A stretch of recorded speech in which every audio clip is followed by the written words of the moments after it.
Hey there, Knicks fans. How you doing? It's your boy Jonathan Macri with you for an upbeat. Everything's fine. Nothing's wrong. All is well. What could be? Everything's great. It's great. It's great. It's fine. Edition of the Knicks Film School Podcast coming at you a day later than normal. We're going to get to that in a second. But first, let me introduce my co-host, of course, the one and only. If you can't take the heat, get out of the kitchen. But he brings the heat, which is why if you're watching on YouTube, you'll see he's recording. You're not really in your kitchen. You're next to your kitchen. I mean, I'm kind of in the kitchen right now. In the kitchen. So this is the other side of my girlfriend's apartment where I've been filming recently. Yep. But yeah, this is what the kitchen looks like. You got a beautiful microwave up here. You got some nice glasses over here and, bedroom, bathroom. It's the tour. Congratulations, everyone. You've seen the apartment. As I said, I don't know if you heard me when you were repositioning yourself. This is the most I've laughed today, without question. So hello, everybody. You are listening to this, I think, on a Tuesday, which is not a Monday, which is when we usually come at you. So we probably should have been clearer about this over the weekend or last week. But basically, as long as the Knicks are in the playoffs, which will hopefully still be a while, despite what we saw on Sunday night, Jeremy and I are going to be coming at you basically more or less 2 days after each game. So we're going to record the day after a game is played. Maybe if there's an afternoon game on a weekend at some point, we'll switch that up. But I think for the most part, we're going to stick to the schedule. And yeah, so you're going to be getting a lot of Jeremy and I, which of course is exactly what you want and need in your life. German me, John. German me. What do I look like, an English teacher? Come on, I talk good. I have a podcast, obviously. I must talk good. We're really, but here's the thing. So Andrew Claudio, producer extraordinaire, has been among the millions of things that he does to make this a better experience for you all, even though it's ostensibly more painful for us. He comes up with these little rundowns, which we go through for each episode. And the first thing on today's rundown is 24 hours later, which is a little bit of a misnomer because we're at 19 and a half hours later. Yeah, I think 19 and a half. Well, people be listening to this, John. Yes, I understand. But as I want to put people in the moment, we are recording this at 5:00 on Monday. How high are your frustration levels after this loss? And we were talking about this a little bit before we came on, and I don't know. I'm just kind of delirious at this point. This was a rough day. I needed any excuse to come and laugh at something. And so if we seem a little, or if I seem a little jumpy at the start of this pod, that's why. Because I'm still pretty frustrated. And Jeremy, I'm really curious to hear your thoughts because we really haven't spoken, about the game at all. And we'll get into who to blame and some other stuff in a bit and what we could do moving forward. But it was this two things. One, it was this weird combination of there were so many reasons why we shouldn't have been in the game, which usually is something you could fall back on to then be like, oh, so we lost. Well, that's fine. We shouldn't have been in the game anyway. It's no big deal. But that's not the emotional tenor that this game or this result had at all in no way, shape or form. Because there was just this sense that I hate to say they had to get that game, but I don't know how else to put it. It just felt like they had to get that game in the moment. The crowd, the Burks of it all, we'll get to him in a bit, some of the big shots and other big moments and things. And the fact that they had it despite all of that. So that's part of it. And then the other part of it, the last thing I'll say very quickly is it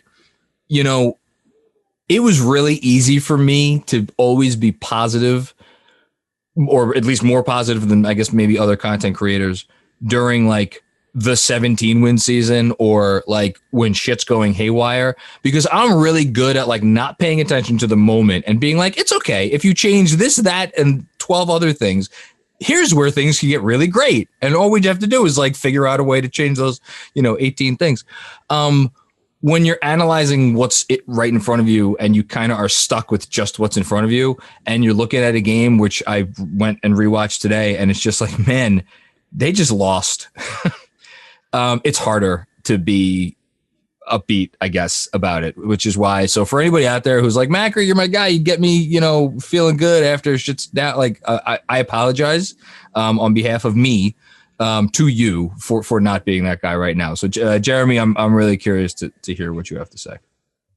I am easy breezy cover girl right now. That's how I would describe it. For starters, God bless you. If my voice sounds not up to par, it's because I was screaming my head off yesterday at the game with 15,000 other people. And I think I was texting with Terry and Trey this morning, and I didn't feel bad about last night. I really didn't. And I said to him, do you feel this way too? And he said, yeah, I feel the same. And what we determined is that, physically being there, I think really changed how we viewed the series, or at least how I certainly viewed the series.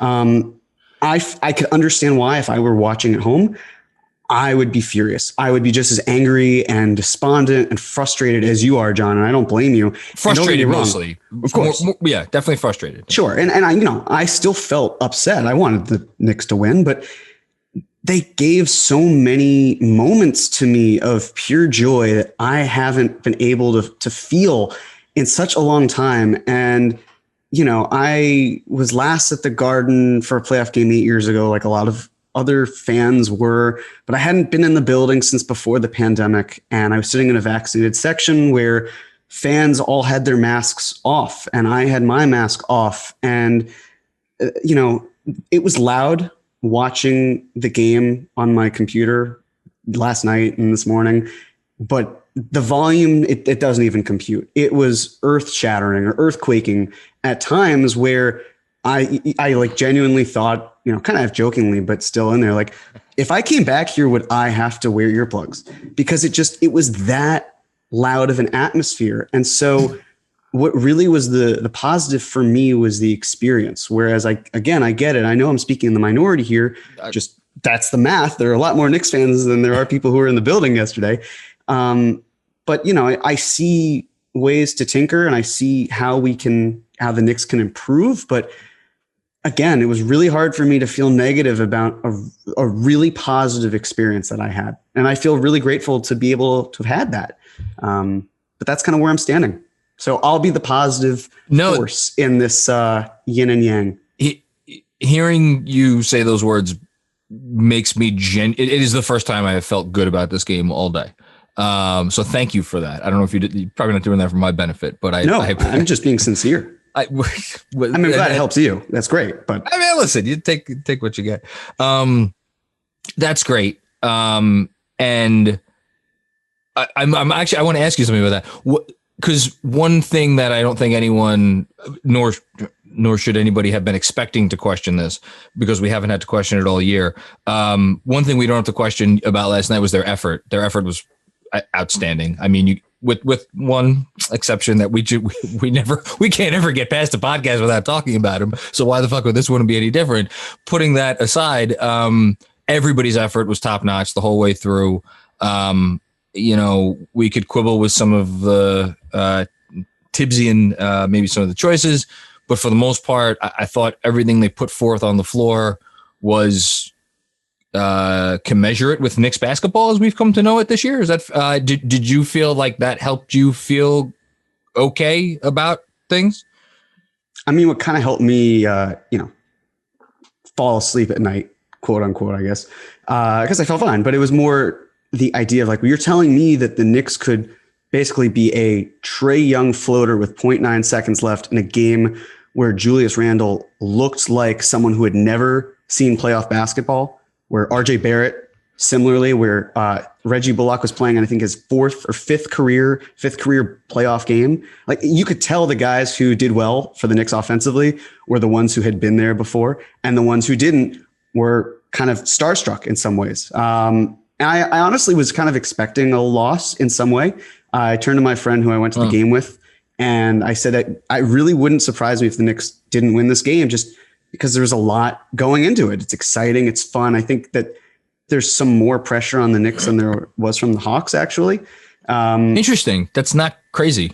Yeah. I mean, again, like it may not seem that way because from my perspective, and this is also why I'm kind of just like numb to it, is don't get me wrong, I would kill to win the series. But when we go back to the greater context of it all. Again, yes. Where we are is fantastic. So, but the house money is we're so far and above that portion of the pile. Right. Yeah. So, I mean, that's kind of where I was at. But again, it's like Trey had, I think, 19 points on 20 shots through 3 quarters. Yeah. He was being neutralized. That to me, like you look at one quarter, I mean, you have to look at the whole game, of course, but if you kind of look at that one quarter as what it is, and hopefully that is more of an anomaly than not, because I felt like a lot of ticky-tack fouls were called. I think the Knicks got called for like 3 team fouls to put them in the bonus and maybe a minute and a half of gameplay, something like that in the fourth. Sounds about right. Started with that Randall foul, and then before you know it, the Hawks won the bonus. So yeah, although truth be told, I mean, what kind of, for me at least, where things kind of slipped away, at least where I thought they could, was actually at the end of the third quarter. When RJ missed that 3 and Lou Will went down and scored, I thought that was the Knicks' chance to put the nail in the coffin and win the game. And then Lou Wilk went down and scored again. But that was a turnover, right? That was a Randall turn. Yeah. Again, the Hawks just killing it in transition. That's what they do. And it was at that moment when I think it was a 2-point game going to the fourth, where I thought like, damn, I still think the Knicks could win, but that shot, that was their moment. And that 5-point swing completely turned the game around. And that's exactly what wound up happening. I could not keep my eyes open anymore by the time I scheduled the newsletter to send. At 2, the first number on the clock was 2. That's all I remember. But I usually include a turning point of the game, and I forgot, and I would have included that as the turning point of the game because it was obviously the turning point of the game. It felt like an 8-point swing. Because it felt like the Suns, like that's the closest. The Suns game. That's the closest it reminded me to. I don't know. I thought of it in the moment. I was like, "Holy shit, it's the Suns game!" And obviously, the Suns game turned into a blowout. Just a couple things to pick up, and then we'll move on to the rest of our scheduled programming here. You mentioned Julius's terrible game. Obviously, was very bad. You mentioned Reggie and RJ. I don't think like. It's impossible to understate how dramatic it was to go from what they've been doing behind the arc from RJ it's been since I guess January, right? And for Reggie it's been since right before the All-Star break, where he's Reggie that again, if you go by volume and you go by accuracy, you could he's a top 6 or 7 or maybe 8 3-point shooter in the league over that time. And while RJ doesn't quite have the same above the break proficiency as Bullock, from the corners, he's literally the best shooter in basketball all year, or from left corner at least. And he's pretty good elsewhere as well. For those 2 guys to combine for 1-3, there's a part of me that almost thinks that was not, I don't know, the word damaging is incorrect, but like, it was almost as significant as Randall going out and doing what he did, or not doing what he didn't do. And then the other thing about that, you mentioned the Trey floater. I look at the RJ, and it's not his fault, but go back if you haven't already. Freeze frame it. The ball is on his shoulder. Trae Young throws the ball when he's guard. For everybody who doesn't know, it's the bogey game tying 3. The ball hits him in the damn shoulder. And I'm not blaming RJ. It's just one of those things. But like, it's you really can't write this stuff. So, okay. Blame is a part of life. So sometimes I just got to read Andrew's writing because it's like Hemingway. Who do you blame most, if anyone, for this loss? This is our next talking point. And I'm just going to read off the names. Julius Randle, Tom Thibodeau, of course, Elfrid Payton, Tony Brothers. For anybody who doesn't know, Tony Brothers was one of the refs, the head ref. And then finally, nobody. Credit to Trey and the Hawks. I actually have a pretty clear answer for this, but I'm curious are you hedging? Do you have a clear answer? I have a leading candidate, and I would say that would be Tom Thibodeau. Wow. For this game. Okay. Yeah. Give me why? Well, for starters, again, I can't. Is this a hot take or that you genuinely? No, this is genuine. I don't. Okay. You don't do hot. I don't what? We don't do hot takes here. We never do hot takes. I just did not expect you. I did not expect you to say Tibbs. No, well, the reason I would say that is for Elf. I think Elf is who he is. That's the thing. I saw your rant about Elf, and it resonated with me, of course, and I felt the same way. And I would really not want to see Elf playing at all. Like Tibbs just said today about Elf, how we try to put our best players out there, and I say this with much chagrin, but to the credit of Tyrese of the Strickland, he said, okay, well, that either means that Tibbs views Elfrid Payton as one of the best, or he doesn't, and he's playing him over players that are better than him.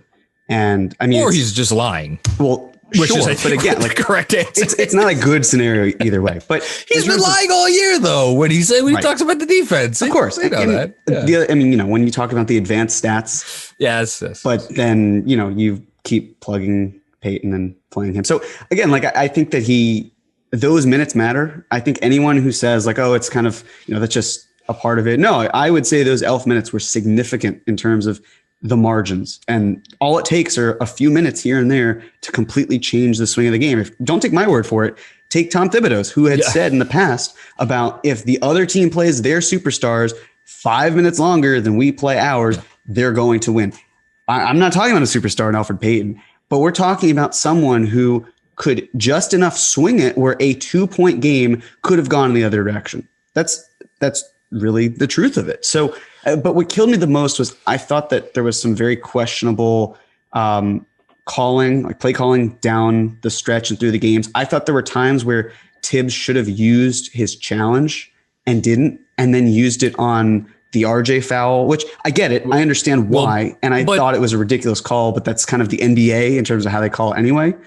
But he used it there because he knew if he didn't use it there, he probably wasn't going to get to use it. Of course. But I really, and they were probably going to, and he would have probably wanted a timeout anyway. So it was but no, sure. I agree with you that's not a good reason. If you're using a challenge because if you don't use it there, you're probably going to lose it. It's probably not the best reason to use the challenge. And again, my vantage point, maybe it wasn't the best, but there was a one possession, I think in the second quarter with Capella, where it looked like it came off of him.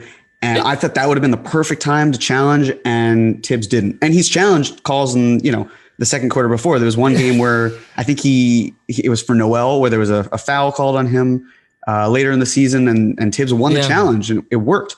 But I thought that that ATO to end the game was just an egregious play call. Oh, the last play of the game? The last play, having Burks inbound the ball to Randall to do whatever the hell Randall did. The ball wasn't even out of his hands by the time the clock hit. You have Quickly out there. You could at least run Randall as a decoy because Randall is struggling the entire game. And Quickly, by the way, is doing fine. And another just random thought, Rose played 38 minutes in the game. Yep. And it's fine because he's saved up for this time, but that's still a lot for Derrick Rose. It's a ton of minutes. He gets 2 days off. He gets 2 days off. Great. Perfect. I agree. But, there's a thought of what if you start Rose? What if you start Burks? But I'd actually like to suggest, what if we're talking about a 5 to 6 minute interval, at beginning of the first, beginning of the third, what if you started Emmanuel Quickly? Because as John, I know you dive into those cleaning the glass numbers quite a bit. Yeah. The differential between Rose and the starting four and Quickly in the starting four. No. It's not even really there. It's 1 point, and it's a plus 17 for Rose and a plus 16 for Quickly. And Quickly, he had 10 points last night, could shoot, stretch the defense completely. You can't, every minute is important, and you can't have someone who will torpedo your offense in any way when the margins are that thin. So that's why Elf is who he is. We accept that. No, but that's why I blame Tibbs for putting him out there, because we knew what it was like. The whole continuity bullshit that we had to deal with. They won with other players in that spot. You don't have to have Elfrid Payton in there. It's not Elf's choice to start or not. He's going to start if Tibbs decrees it. So this is a bad game by Tibbs. Hats, tipped to Trey and the Hawks, but it's on to the second one. But that is why I would say he is the firing squad should be on him first, just for game one. You would be a good lawyer. Do you know that? I've heard that. You would have. You got an act for this. I just want to keep this in mind. Tibbs is the one who has gotten the Knicks to where they are. Look, we both this think is not a Tibbs. No, he should be the coach of the year, right? But coaches of the I'm just, let me be clear. I'm not suggesting that this happened. Coaches of the year have gotten fired after they've won the Coach of the Year award. But that the point is that it doesn't matter how good of a coach you are. One might even be a coach that a prominent media member in the NBA would say that he'd rather have than a 2-time MVP. And yet now we're looking at Brad Stevens and saying, I don't know. Every coach screws up. Tibbs has screwed up. I'm sure he would admit that. Before I get to, okay. I'm not going to blame Elf either, because that's like blaming your 2-year-old for shitting in the corner after you're trying to potty train them. It's like it's an unfortunate event, but what do you expect? They shit in the corner last week. They're probably going to shit in the corner again. Then I'm just bringing it up because that's where my daughter used to go shit when we were trying to get her to poop. Should install a toilet in the corner.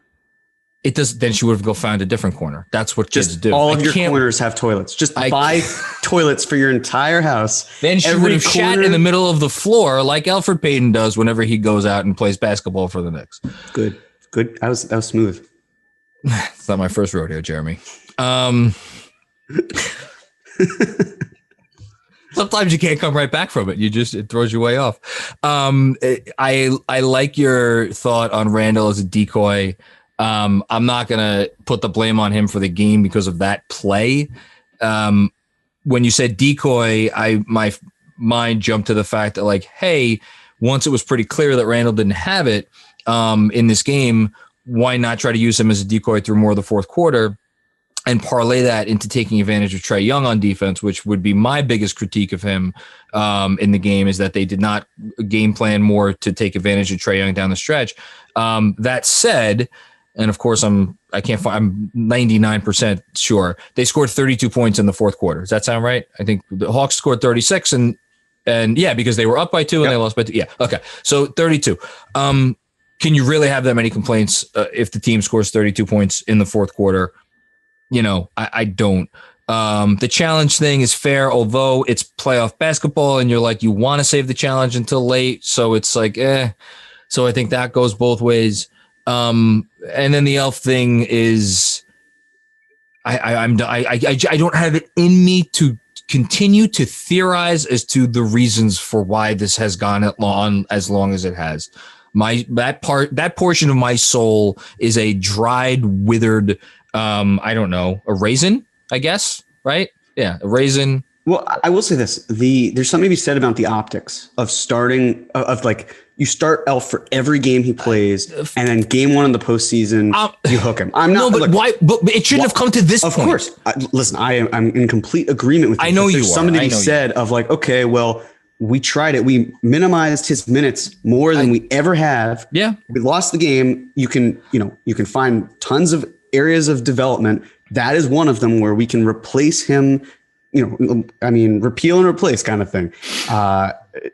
Get our politics going. But yeah, in that sense, like that is a way you can argue it. It just sucks to me that you have to essentially sacrifice a game one in some ways to kind of prove that point.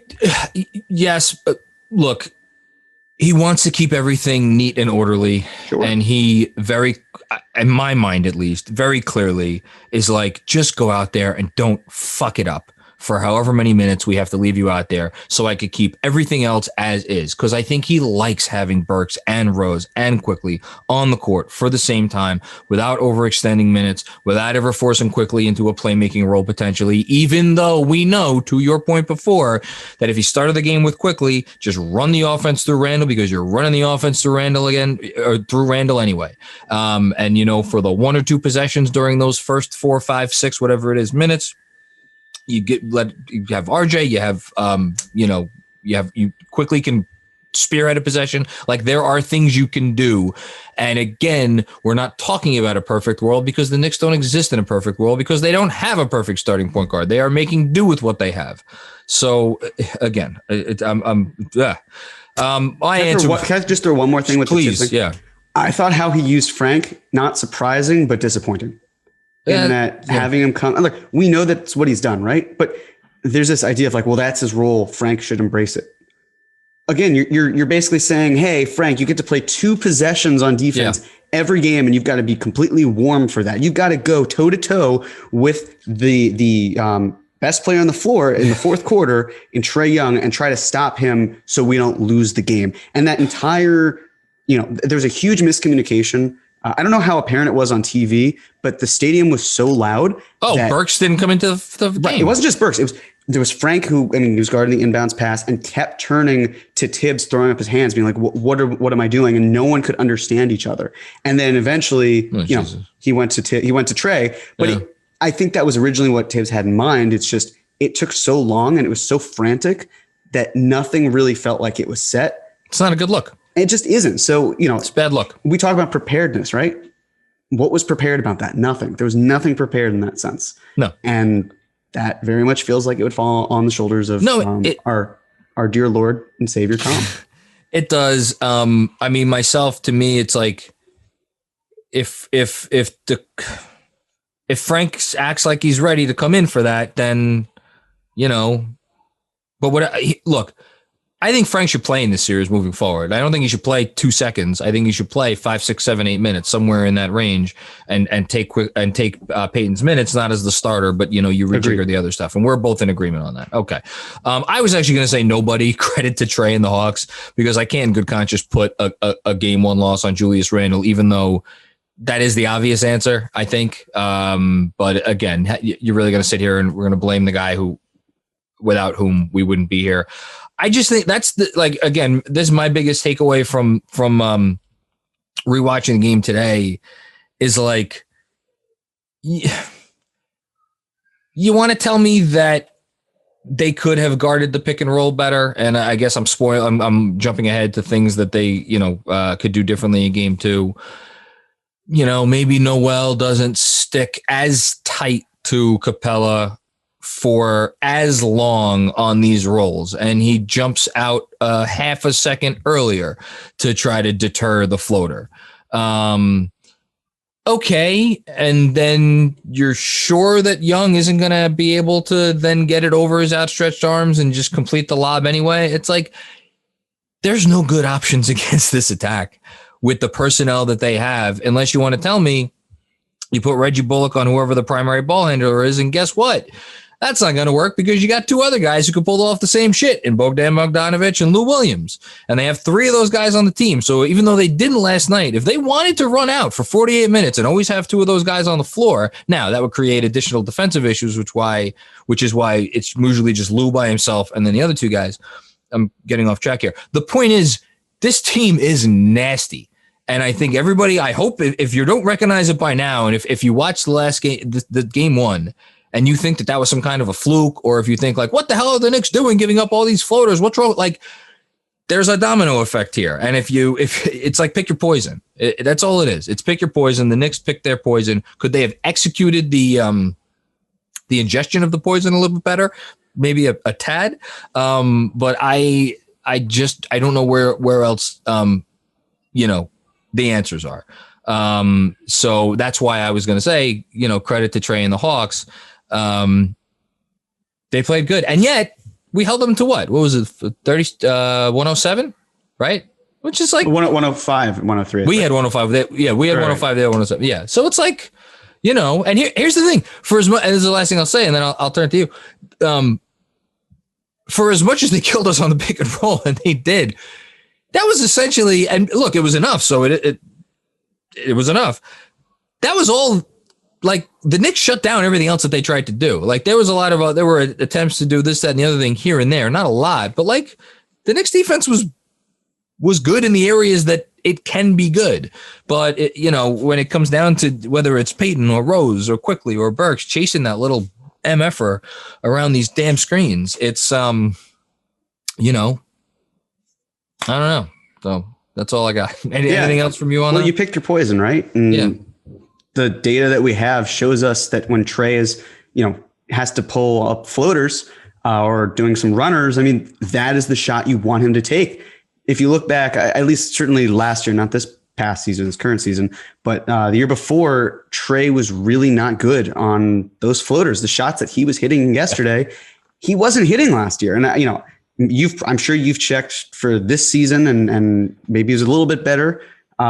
Is it 47%? So 0.94 points per possession. Right. Roughly. I mean, that's fine. It's good. It's just, that's what you want. You want him to be forced in that situation. And I don't think I feel like he didn't take a free throw until the fourth quarter, or maybe he took two. He may have taken one or two, if that. Yeah. And then the game just completely changed in that sense. Yeah. So the calls went out the window. I think that's what bothered me the most actually was, and I don't want to say that because then it makes me go towards the refereeing, but I just didn't think that the first three quarters and the fourth quarter were the same. I thought things got really loose I guess maybe not loose, but I felt as though the calls that maybe weren't called earlier in the game were called later. That's fair. Like with Gallinari. Wasn't consistent. Right. When Gallinari, so at the end of the third, I think, end of the third, it looked like Randall, Andrew's telling us that Trey took his first free throw in the fourth quarter. Right. So he was completely shut out before that point. And he ended up taking 9 in the fourth. That's a lot. But the thing is that when Gallo thought he was fouled and then Randall stole the ball, basically, I think it kind of like frazzled or, put the Hawks on edge and like, what the hell's going on with that? And it actually got to the point where the Hawks called a timeout and the entire team went back to the bench except for Lou Williams, who at half court stood and was screaming at the ref saying like, what are you doing? How was that not a foul? And all the ref did was point. He pointed to the bench saying, go to the bench before I tee you up. And this was at what point in the game? This was in the third quarter. Okay. I believe.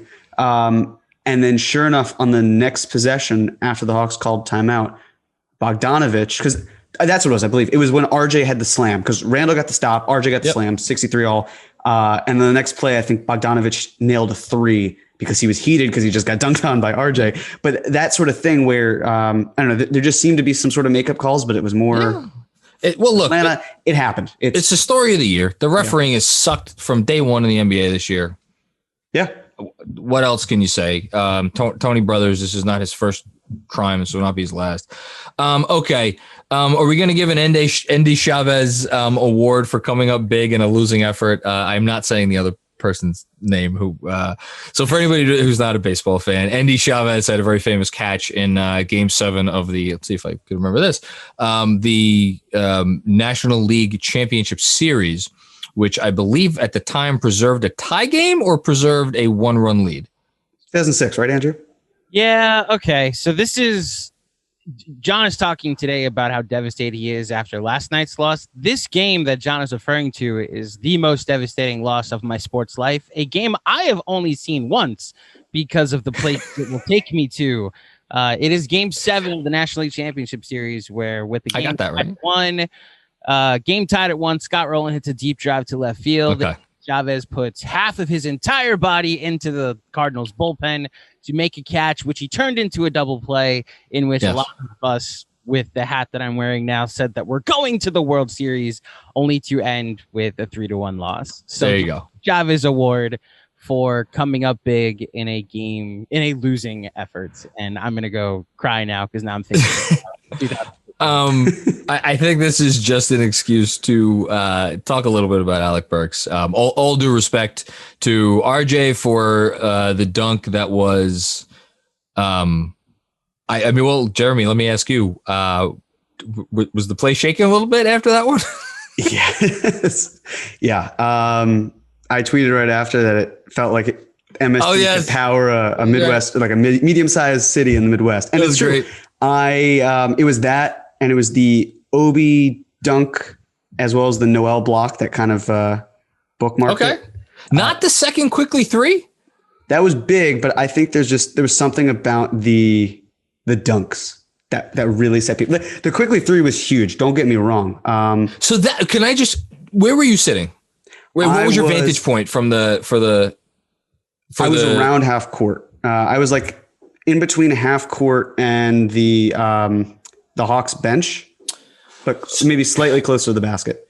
There's something about, I think, the way Quickly's threes resonate more from home because of you could see the distance more. Like even if you're at half court, I feel like it's tough. It's tougher to appreciate the like, oh wait, he's going to shoot it from all the way out there, as opposed, like, you know, when you're watching at home, there's something about it which is why that was when I made a noise and I woke up the older child who was sleeping, and the younger one I hope does not have hearing loss of any kind, because I was holding her while my wife was putting the older one to bed, and her ear was not far from my mouth, and my God, it must have sounded like some kind of a dying animal. So anyway, this is for the Quickly shot. This is for the Quickly shot. Yeah. The second Quickly three, they said both of them were 30 feet. It felt like the second one was a little bit longer, but I mean, you could see just how long it was. It's just, there was something about slamming it home for each of them, especially the RJ one, because it was in transition. Yeah. And if it was Rose who hit him with the pass, dunking over Bogdanovich. And and I think the other moment where people were like very excited, but also kind of caught off guard by it a little bit, was the Obi three. Oh yeah, that was absolutely. I think the Obi three was bigger than Obi's dunk myself. I personally didn't, but I thought that it was also a big surprise. A friend who I brought, he was very surprised because he's not a Knicks fan. Actually, truth be told, he is a Hawks fan. Jesus, what are you doing? Because he's a really good friend of mine. But the thing is, he didn't cheer for the Hawks. Good friend. He kept it quiet. He just he loved the game. I mean, obviously the Hawks won. But he was very subtle. I appreciated the fact that he was low key about it. I also told him that we were in the first row, so I said we'd throw him off the balcony into the suite if we had to. So that's great. He kept it quiet. So I said this was really going to Alec Burks. I don't know what there is to say about Alec Burks that we haven't said already. Alec Burks is, gosh, if Julius Randle, okay, let's do the where would this team be without, because this was a tweet I sent out last night. So Julius Randle is number one on the where would this team be without guy. In terms of just players, I don't want to get into like Leon Rose or Tibbs or anything. I think Derrick Rose probably has to be 2, right? Mm-hmm. Is Burks 3? Yeah, I would say so. Because it feels like, how many big shots has he hit this year in the fourth quarter? Like how many? Like, just think of all the shots where it's like, how did that go in? Although, here's the thing: I think the argument to putting in 4 and RJ for 3 is that RJ played every single game, second in the league in minutes, right? Completely durable. The shot is coming around, even though it was, a lot of it was on the catch and shoot. He was hitting. They count just the same. Right. Exactly. They count. So I think when you kind of consider that, and the fact that also, the minutes thing as well, then that's when you can say, oh, well, Burks is maybe close to 3rd, but I think I'd put him 4th. I think last night you have to put him 1st, 100%. Yeah, well, no, that goes without saying. No, that's a fair argument. Here we go. Yet again, I have besmirched the name of Rowan Alexander Barrett Jr. When am I going to learn? I don't know. One of these Keep days. that energy because it's working. Look, I don't. Of all the guys that I have confidence, and it's funny, we on the locker room on Saturday, we were actually talking, like someone, I don't want to say called in, chimed in and was like, I wouldn't be surprised at all if RJ had a terrible game in game 1 and bounces back. And I was like, yeah, that's kind of par for the course this season. So he'll be fine. I'm not worried about RJ. Okay. Let's talk a little, so we've kind of already previewed the next game. So for anybody who doesn't know, the next game of the series will be on both MSG and TNT.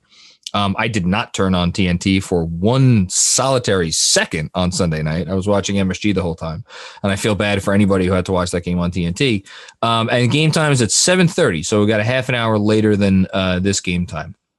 All right, so let's go through these. Biggest thing you want to see happen differently in game 2. We talked about Frank getting some minutes. Well, I'm talking about burying the lead. Is there any argument for any real answer other than Peyton goes to fucking Omaha? Yes. What's the answer other than that? The Knicks winning. Again, not your first rodeo either. No. That's the only answer. Yeah, okay, no, so what's the second answer? No, it's Peyton. I think it has to be Peyton. Yeah, that's obvious. Right. If it's not Peyton, it would be Randall rising to the occasion, having a great bounce back game, hoping that Burks keeps that energy as well. Because, I mean, there's something to be said of if Randall rises to the occasion, but Burks kind of falls back a bit if the shot maybe doesn't work for him as much.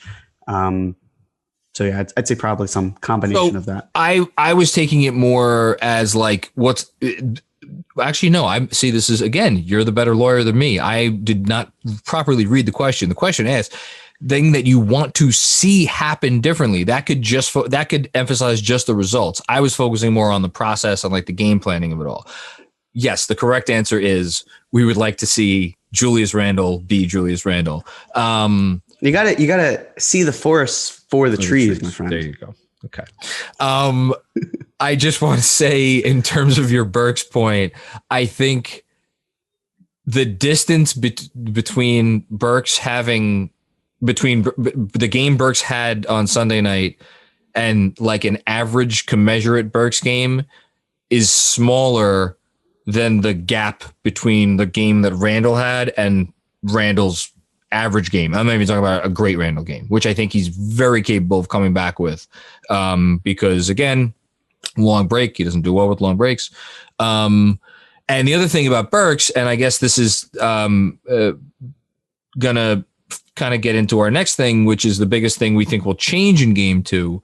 I think the Hawks, I don't know what it's going to be, but I think the Hawks will try to do something differently to try to corral the Alec Burks, Derrick Rose show, because that was the other biggest takeaway I had from rewatching the game is we were so focused coming into this series on like, how are the Hawks going to stop Randall? They can't stop Randall. They can't stop either of those guys in the high pick and roll. The only times those guys did not produce in the high pick and roll was when they either had a silly turnover, which Rose had 5 of. Burks had a silly traveling call on the in the corner. I think he may have had another turnover. I forget. And that was really it. Like, they could not stop those guys. And Rose got off to a little bit of a slow start. Other than that, I think he also maybe Rose took like 1 ill-advised 3, and then we haven't mentioned it yet, but Burks did have that pull-up, whatever it was, 16-footer that would have, given them the lead back. He missed it. We don't need to dwell on it. He had a fantastic game. I don't know what the Hawks are going to do differently, but like, I got to think they're going to try something. At the same time, when I think about us and like, okay, well, what are we going to do differently to corral their pick and roll? I don't know the answer to that question. So then again, maybe there is nothing the Hawks could do. What do you expect to see different in game 2? I mean, from Atlanta's perspective, a lot of what they were doing is working.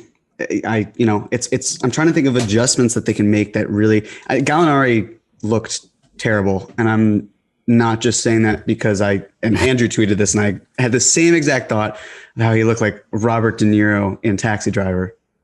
Talking to me? Yeah, but it's more of are you talking to me? Wow. Are you talking? Is that, hey? He does not actually have. I know he doesn't. A talent. That's not the joke. And also, I get it because it's Gallo. God damn. And shout out to Italy, by the way, for winning Eurovision. Congratulations. That's my mea culpa to any Italians I have offended in this last few moments. But he shot terribly. Offend me every week. I'm Italian. Yeah, that's true. But we don't care about that. Anyways, the shot for a lot of the Hawks just looked off, and so that's the other thing. It's like, well, the Knicks didn't look on, but what if the same thing happens to the Hawks? What if they figure out a way to connect more on the 3? What happens then? No, that's fair. I think the Knicks did help off some of their shooters at times selectively. So some of those looks didn't drop. Herter missed a few open ones. I think Bogey missed an open one from the corner. Gallo missed a couple open ones, although Gallo also had a step back 3 at one point. I am worried that the Hawks are going to try to draw more contact because they know it worked when it mattered in the 4th. Like, it's interesting. That's how they had to come back, was by appeasing or appealing to the refs and trying to draw these chicken wing fouls, or Trey getting guys in jail, and it worked for them because that's how they won. Because again, I had said that Trey had 19 points on 20 shots entering the fourth quarter, finished with 23 shots and 32 points, right? Yeah. So that means he got 13 points on 3 shots in that one quarter and didn't even play the full quarter, which means that what he did to get the Hawks back into the game was working. And I'm concerned that they're going to keep trying to use that formula. We'll see. The whistle's going to be something worth watching. I'm more curious about. So we'll finish up with Randall. Like, I think he just has to hit the shots. There were a lot of shots he took that missed that he's been in all year. So, just got to hit the shots. Like, but what happened? Like, is he going to be flustered? I don't think he is. I think he's going to be fine. I think he's going to come back. I think he's going to have a massive game. I think the question for me will be if he does come back and is hitting those shots, how do you fit that in with the other stuff that was working so well for the Knicks? And again, that's a good problem to have if he's going well and Rose is going well and Burks is going well and, quickly since like all of this stuff, to say nothing of like RJ and Reggie hitting their threes. When you talk about it like that, it's a good lead up to our final question, which is official confidence level for game 2 and the series. And then we'll do a prediction. Oh God. I'm less confident. I'm less confident now. I still think they will win the series in 7 games because I think they'll figure out a way to get it to game 5 2-2, which means I think they're going to win game 2. And I think they will steal one of the games in Atlanta. Steal in air quotes because there's going to be more Knicks fans there than there are Hawks fans. But I just wish I knew what the answer was to stop Atlanta. What they're doing, and yet they limited them to 71 points through 3 quarters, and it should have been like 65 or 66 if we're being honest. So, we'll see. Where's your confidence level at? Very high. Very wow. Look at the ball. Look at the fucking look.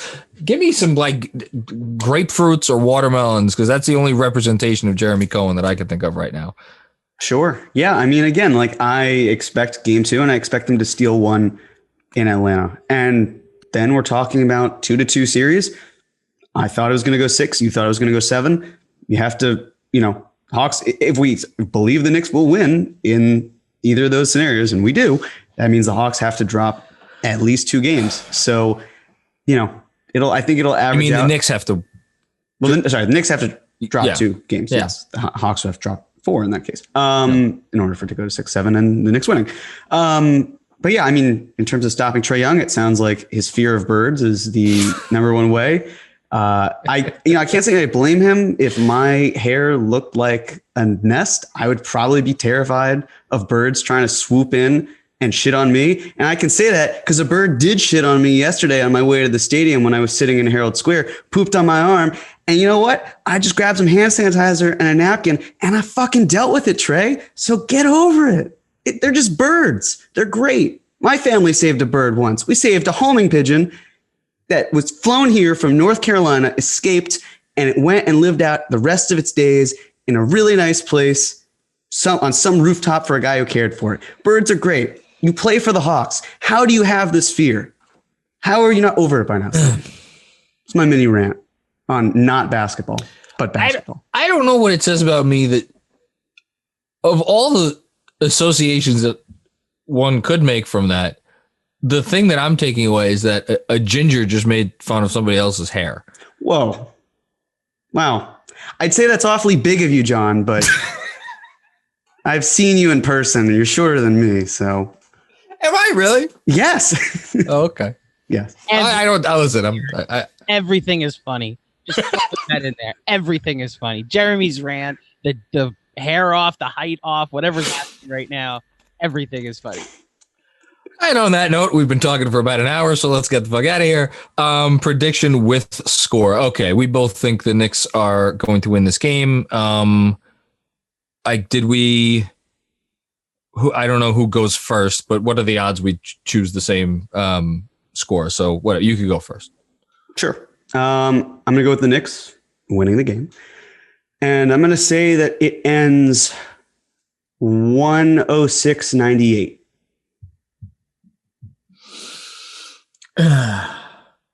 I will go 116-110. Knicks. Okay. Andrew, you want to? Yeah, a lot of offense. You want to get a prediction in here, Andrew?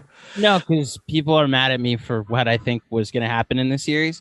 I think the Knicks will win game 2 because they've won this game all throughout the year. So I'll say they win closer to John's score because I don't see the Knicks holding the Hawks to under 100 points. I did have a question for both of you guys. If you rewatched parts of the game today, because I don't think we talked enough about just how bad Julius Randle was, but in the rewatch, did it look like the Hawks were stopping him, or did it just look like he was getting looks and missing shots? He was getting looks and he was missing shots.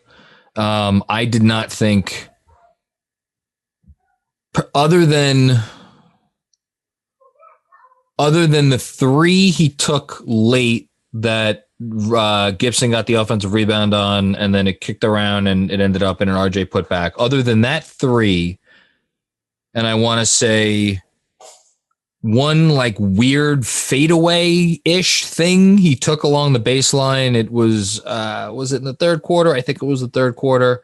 And maybe one more shot. I did not have an issue with any of the shots that he took. And it's not like the Hawks were doing anything. They were giving him single coverage. I don't think he put up a shot on double coverage at any point during the game, other than maybe on a couple drives where it's like, were there 2 Hawks in the vicinity? Sure. But he's been like, that's what Randle does. He drives and he gets it off the glass, and, he's been making it. So yeah, he just had a bad here. I'll say this. It was clear to me rewatching the game that once some stuff did not go his way early, it seemed to get in his head that like, cause there was like, when he's going, he moves with a fluidity that is like, we've come to know what it is because we've seen it for 72 games this year. Well, almost 72 games. He had a couple off nights. That was missing definitely after like the first quarter and change. That was not there. And it was pretty obvious. So I agree. I thought a lot of it just kind of was on Julius missing shots. Seemed like, again, first playoff game, you are the guy who has brought the team there. Maybe a lot of excitement. It just didn't manifest into winning basketball. And I think it'll correct itself for game 2. And all that being said, he hit what would have wound up being one of the 2 or 3 biggest shots of the game with that 3 had they won, which was a massively important 3 in the moment because they were down by 2 and it put them up by 1. So with you guys buy the theory that he just isn't good after long breaks? Yeah. Okay. I think that's all it is. He said it himself. There's your high confidence level for Jeremy. Then is the Knicks lost by 2 with Julius going 6 of 24. If he goes 8 for 24 next game and everything else stays the same, like they would have won this game. So right, unless you're counting on him having a bad series. No, I'm not.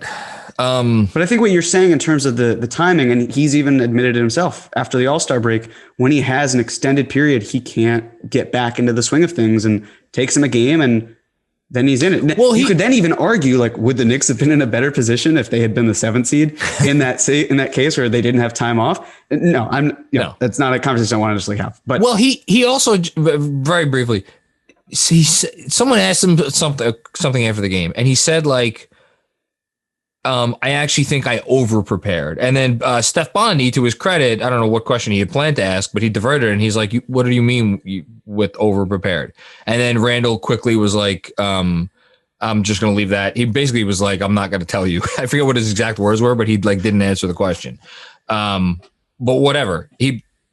Something happened over the last week that clearly did not work for Julius. Maybe he tried something different to like get him out of the funk that he gets it. And for anybody again who thinks we're making this up, this is not only did this happen this year, last season, his first game out of the break, he had a god awful game. And then if you even go back 2 seasons in New Orleans, it was a 5 for 12 outing for him. But if you then go and look at his next month's worth of games, that first game out of the break when he was with the Pelicans was by far his worst out of all of those games that followed over the next month. So this is a real thing. We're not making this up.